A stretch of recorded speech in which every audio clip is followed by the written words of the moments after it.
नाजरीन और सामईन, आपको मिर्ज़ा शब्बीर भेरवी का सलाम कबूल हो। उम्मीद करता हूँ दोस्त अहबाब खैरियत से होंगे। उर्दू अदब की तरवीज सदियों से कागज़ और कलम के दोष पर उफ्ता व खेज़ा रही है।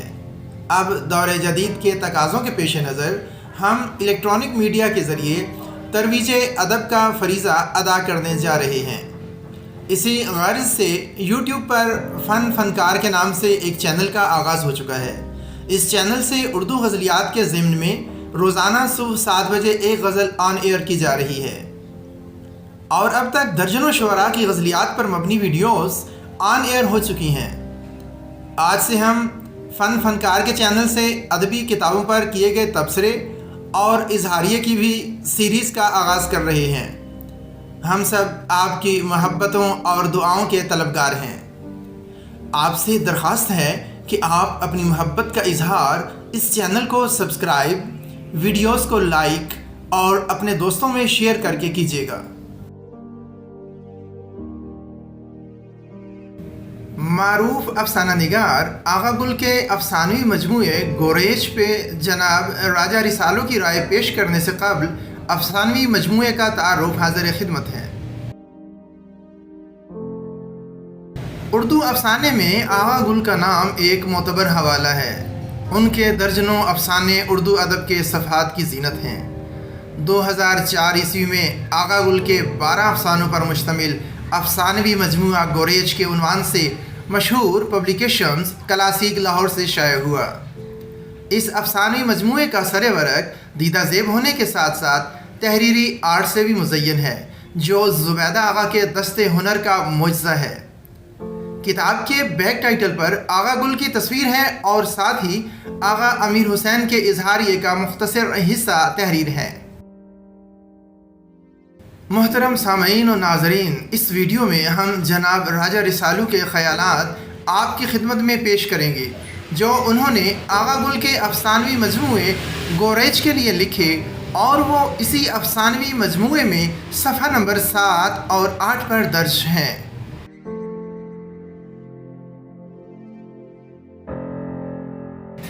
राजा रिसालू ने इस तहरीर का उन्वान आगा गुल के अफसाने रखा है, जिसमें वो रकम तराज हैं। रंग बरंगे पथरीले पहाड़ कि जिन पर लोहा पत्थर या कोई दीगर टुकड़ा गिरे तो खुद ही ज़ख्मी हो जाए, टूट टूट जाए, पर्वत का कुछ भी न बिगड़े। पहाड़ों की संगदिली देखकर जोगी भी पर्वत से नीचे उतर आते हैं, जाने वो चरखे की घूक सुनकर नीचे आते हैं या फिर पहाड़ों की पत्थर तबीयत का मुकाबला नहीं कर सकते। ऐसे ही साख्त और निरे पत्थरों में से कभी कभी खूबसूरत, मनमोहने और ठंडे मीठे पानी के चश्मे भी फूटते हैं, जो अवामुन्नास के लिए रहमत का सबब बनते हैं। आगा गुल ऐसे सख्त और खुरदरे पहाड़ों के पत्थरों में से बहुत खूबसूरत कहानियाँ तराशता है। गुलजी पहले ज़मानों में होता तो इन पहाड़ों में महात्मा बुद्ध के मुजस्समे तराशता या शायद आलिया के मुजस्समे, क्योंकि ये नाम उसकी तहरीरों में बार बार एक ख़ास मानवियत के साथ आता है। उसका कलम किसी भी बुत तराश के कलम से कम नहीं। गुलजी पैदाइशी कहानीकार है। वो पहाड़ों के ऊपर भी और नीचे भी उतरकर आवाम के दुख दर्द में शरीक होता है। वो अपने दिल की आंखें खोलकर आवाम में चलता फिरता है, उनके दुख दर्द में शरीक होता है और फिर अपनी अक्ल, शऊर और फ़िक्र की लौ देकर लोगों के मसाइल अपने कलम की नोक पर चढ़ाकर आवाम में तकसीम कर देता है। आगा गुल अपनी कहानियाँ सच की भट्टी से गुजारता है, उन्हें कुंदन बना देता है, रेत में से सोना निकाल लेता है। वो पूरा नियारिया है। वो गुलो बुलबुल की बातें नहीं करता, वो लबो रुखसार के चक्कर में नहीं पड़ता, वो ज़िंदगी के तल्ख हक़ाइक़ की बातें करता है। पुरानी बात है, इदारा फ़रोग़ उर्दू लाहौर में नक़ूश के मोहम्मद तुफ़ैल और सआदत हसन मंटो की गुफ्तगू दिलचस्पी और अक़ीदत से सुन रहा था। मंटो मुतअद्दिद बार पागल खाने में ज़ेर इलाज रह कर आए थे। उन दिनों भी चंद रोज़ कबल ही पागल खाने से उनकी वापसी हुई थी। मैंने उनसे पूछा, मंटो साहब, आप बार बार पागल खाने क्या लेने जाते हैं? उन्होंने बगौर मेरी जानिब देखा और फरमाने लगे, برخوردار وہاں بڑی اعلیٰ کہانیاں ملتی ہیں۔ کچھ توقف کیا اور مزید کہا، مجھے تو یوں لگتا ہے کہ جیسے میں چھوٹے پاگل خانے سے بڑے پاگل خانے میں آ جاتا ہوں۔ میں یہاں پر یہ بتاتا چلوں کہ منٹو کا مشہور افسانہ ٹوبا ٹیک سنگھ ایک پاگل کی کہانی ہے۔ آغا گل بھی بڑے پاگل خانے کا باسی ہے، سخت ایب نارمل لگتا ہے۔ وہ اپنی یہ کمزوری جانتا ہے اور قریبی دوستوں سے سوال بھی کرتا ہے کہ اگر وہ ایب نارمل ہے تو اتنی نارمل زندگی کیسے گزار رہا ہے۔ شاید میں ایب نارمل نہیں، سپر نارمل ہوں، وہ خود کو تسلی دینا چاہتا ہے۔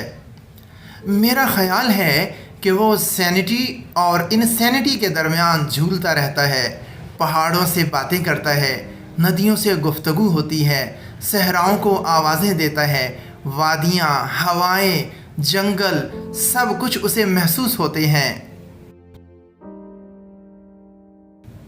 وہ بہت امپریشنسٹ ہے، مظاہر فطرت اس کی تحریر میں علامتی طور پر آتے ہیں۔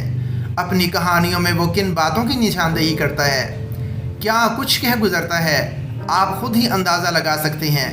سماجی دباؤ نہ ہو تو زیادہ کھل کے لکھے۔ اسے یہی شکوہ رہتا ہے کہ وہ آزادی سے لکھ نہیں سکتا۔ اس کی کہانیوں میں آپ بیتی، علاقائی تاریخ، علاقے کی تہذیب، سرداروں، استحصالی گروہوں کے ظلم و ستم، سرکاری اہلکاروں کی ناانصافیاں، معاشرے میں پھیلی ہوئی برائیاں، بھوک، ننگ، کون سی بات ہے جو اس نے اپنی کہانیوں کے ذریعے عام لوگوں تک نہیں پہنچائی۔ غیر ملکی ادب کے مطالعے نے اس کی سوچوں میں وسعت پیدا کر دی ہے، جو آغا گل کی تخلیق کردہ کہانیوں میں جا بجا اپنی جھلک دکھاتی ہے۔ گل جی آگ و خون سے کھیلتا ہے، اس کو چاہیے کہ اپنا قلم بلوچستان کے کسی ٹھنڈے ٹھنڈے دریا میں ڈبو کر رکھا کرے، اس سے بہتوں کا بھلا ہوگا۔